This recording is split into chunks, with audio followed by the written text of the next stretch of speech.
I'm going to have problems after I pull the green screen. So let's do that anyway. Let's go to Mask and Chroma Key and apply it to the overlay and make sure I select the green. Now, just looking at this, it looks pretty good, but let's have a look what's really going on behind the scenes. So I'm going to grab a white background, and that will really demonstrate what's going on.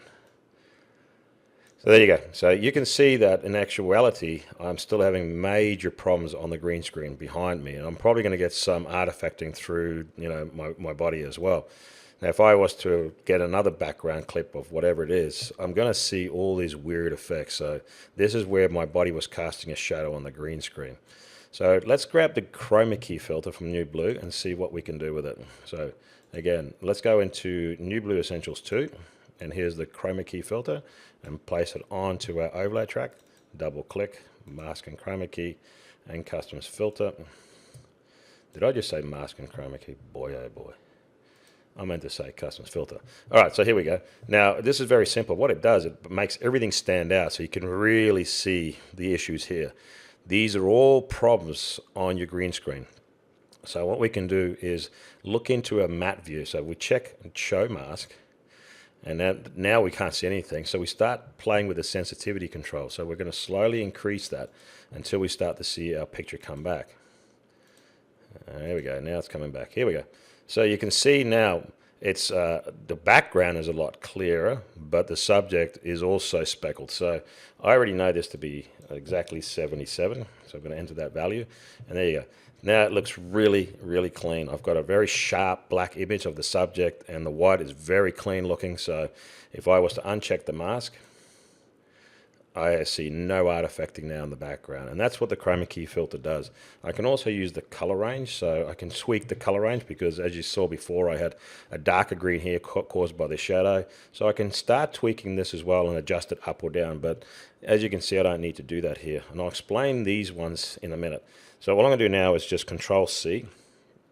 I'm going to delete that keyframe, and I'm going to go Control V, so it's all even across the timeline, and press OK. And there you go. Look at that. There's no funny business going on in the background now. Now all I need to do is obviously trim the sides. So let's just do that quickly. And then just bring that right in.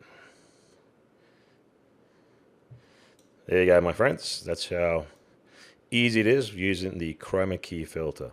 Now, for those who don't have the chroma key filter, there is another way of doing this, with another way of fixing this up. And I'll show you that very quickly. Let's uncheck the chroma key.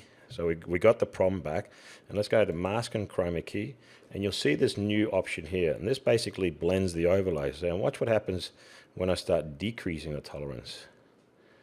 Look at that. Now I'm slowly also getting rid of the problem at the background. Ta-da! And again, I've created a pretty nice looking green screen. Very clean, very clean. So I can use both and make sure I've got a really, really nice, sharp effect. All right, so let's move on. Let's move on to the drop shadow. So let's go have a look at the drop shadow. I think that's in New Blue Essential 4. There you go. Drop shadow. Now, this is a little bit weird. I cannot use the drop shadow without the chroma key filter, and I'll explain to you why. But first, let's show you what I mean. I can't. Let's uncheck this and drop in the drop shadow. Now you can see nothing happen. Now if I place an object on the screen, it will create the shadow, but it doesn't create the shadow of the subject. And I'll show you why that is. I'm going to turn back the chroma key, and you'll see now it comes. All right, let's go into the chroma key and see what's happening. All right, in order for the drop shadow to work, it must work of an outline. Now when you do the mask and chroma key, you're not actually creating an outline. The outline is the entire clip, as you can see here. I'll exaggerate that just so you can see what's going on. Oh, I can't do it here. I have to go back in the drop shadow. But I'll show you in a minute. Now, this is what these controls do. I'm going to now shrink. So I'm going to shrink this, say, by about 5 pixels. And I'm going to soften the edges, probably about 3 pixels. All right, don't worry about this. I'm going to clean that all up. So I don't have a really sharp edge anymore. If I bump this right up, you can, and if I go into Mask and Chroma Key, you can see that I've got a really soft edge now, right? But that's not what we're after. We want to do everything subtle. All right, so and again, Control C. This is the only part that's annoying with these filters. I have to do it like this, and then Control V. Okay, and then press OK. All right, so now what we need to do is go into the drop shadow and then start tweaking that. So here we go. So let's go right in the beginning. So remember I said to you it needs an outline. So the original clip, because I shrunk the clip, the outline is actually here. So watch what happens if I increase the offset. See how it's now increasing that line as well, but you can see the drop shadows coming up nicely. Now, in case this happens, don't use the cropping of the mask and chroma key. Use a crop filter, and then you won't have this problem. Now, I'm just going to tweak it down slightly, make it a bit blurry, so it doesn't look so opacity. Sorry, so it doesn't look so black. And I'm going to press Control C, and then again Control V. And then OK.